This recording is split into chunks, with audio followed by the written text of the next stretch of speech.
Week में मिथिला गई थी तो वहां से क्या लेके आई, पता नहीं ये कौन सी टोपी है।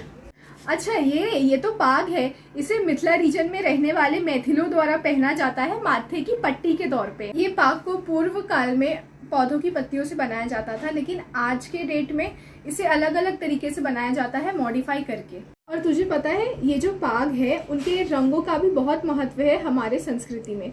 जैसे कि लाल पाग जो लोग उपनयन संस्कार के तौर से गुजरते हैं वो लोग पहनते हैं, और शादी में जो दूल्हे रहते हैं उन्हें भी लाल रंग का पाग पहनाया जाता है।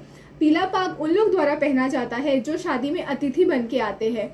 सफेद पाग जैसे कि बड़े हो गए, बुजुर्ग हो गए, वो लोग सफेद रंग का पाग पहनते हैं। और ये कोई टोपी नहीं है, ये वहाँ के लोगों के मान सम्मान का प्रतीक है और मैथिली संस्कृति का महत्वपूर्ण हिस्सा है। वाह यार, मैं इतनी छोटी सी चीज लेके आई और वो इतना बड़ा मेजर रोल प्ले करता है तुम लोग के कल्चर में। हाँ, और ऐसे ही बहुत सारी छोटी छोटी चीजें हैं जो हमारी संस्कृति का बहुत अहम हिस्सा है। वाह यार, अब तो मुझे और जानना है मिथिला के कल्चर के बारे में। अगर आपको भी जानना है तो फॉलो कीजिए दिस इज मिथिला को।